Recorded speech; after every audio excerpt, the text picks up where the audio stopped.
SP Faizan है वो पहले तो उसने पुलिस के कपड़े हैं, लेकिन अगर वो नकाब पहन के ऊपर डाकू भी बन जाए कोई फर्क नहीं है, क्योंकि वो हरकतें वही कर रहा है और वो पुलिस का काम करता है और जरदारी माफिया का वो एक माफिया का सोल्जर ज्यादा लगता है। जो उसने काम किया है अमजद आफरीदी और उसके भाई, एक भाई की उसके बेचारे की आंख ज़ाया हो गई है क्योंकि वहाँ अंदर प्रिसाइडिंग ऑफिसर ने उसके साथ बदतमीजी की। उसके बाद जो अमजद को ले जाके और उनके भाई को ले जाके जो तशद्दुद किया है, जो जुल्म किया है, जो उनको मारा है, अभी तक एक एक खून निकल रहा है, अभी भी he was still bleeding.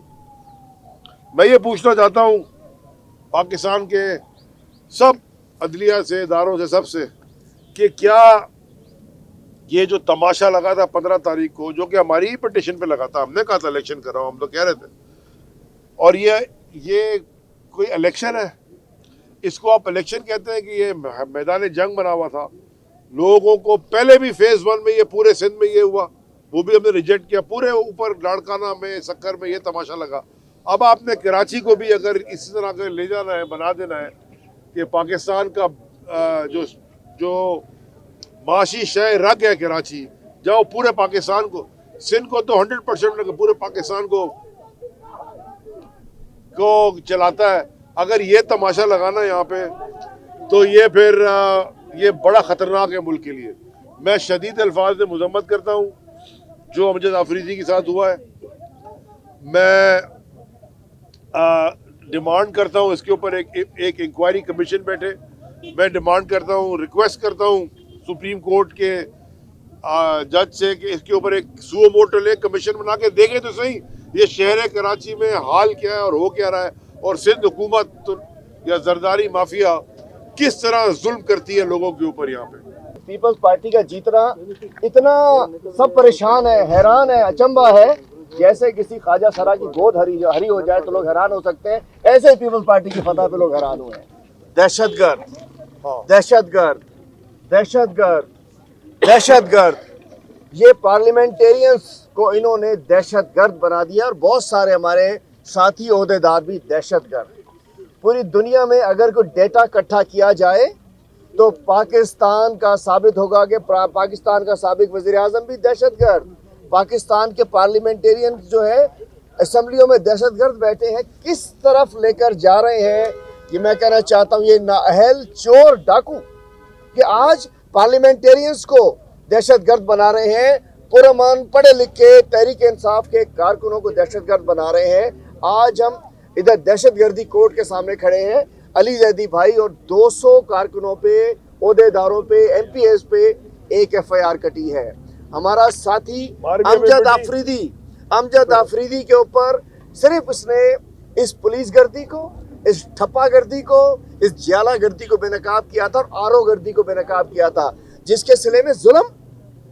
Faizan SP कुछ नहीं है, IG Gulam Nabi Memon, additional IG Javed Odho, DIG जो वहाँ SSP तो उनका चमचा है, सब जिम्मेदार हो।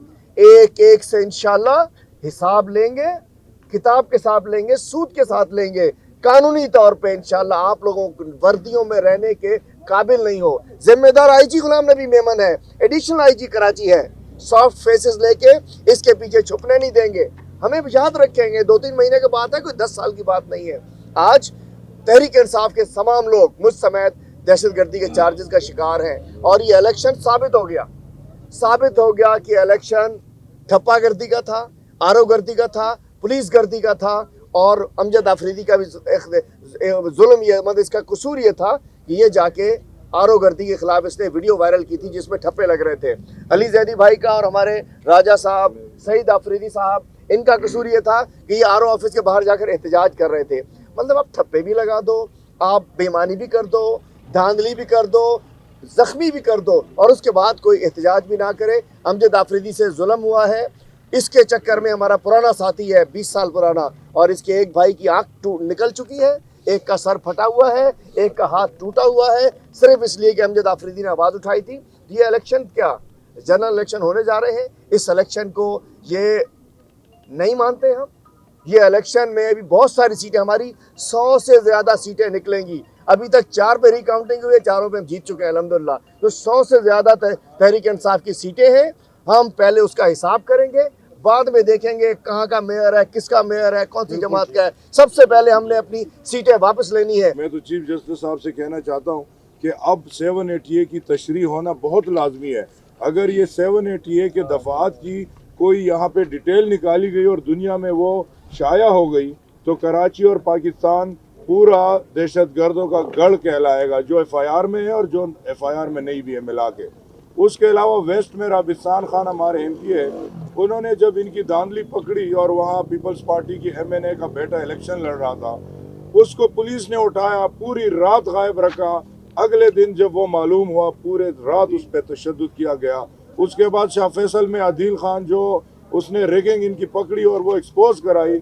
उसके बाद जो हमारे MP है, पार्लियामेंटेरियन की बात कर रहा हूँ, उसके ऊपर पूरी रात तशद्दुद करके और उसको फिर रिलीज मिला कोर्ट से, वो वापस आया। गौहर खटक को उठाया गया, राजा अजहर के ऊपर FIR की गई।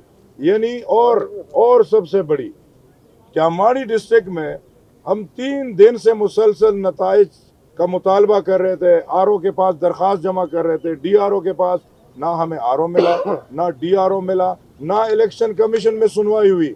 उसके बाद हमने अली जैदी साहब को दावत दी जो हमारे सिंध के सदर है, वो हमारी दावत पर वहाँ आए, मीडिया से बात करनी थी, उसके बाद चले जाना था।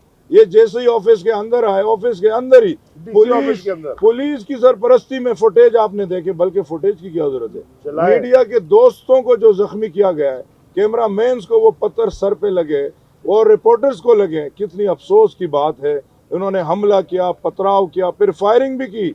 हमें ये उम्मीद थी कि ये पुलिस हमें भी थोड़ा बहुत इंसाफ देगी, हमने दरख्वास्त बना के भेजी, लेकिन हमें पता चला कि हमारे ये सारे पार्लियामेंटेरियन अली जैदी भाई, बिलाल गफ्फार, शबीर कुरैशी, अताउल्लाह और मुझ पर और हमारे दोस्तों के ऊपर 780A की FIR काट दी गई है।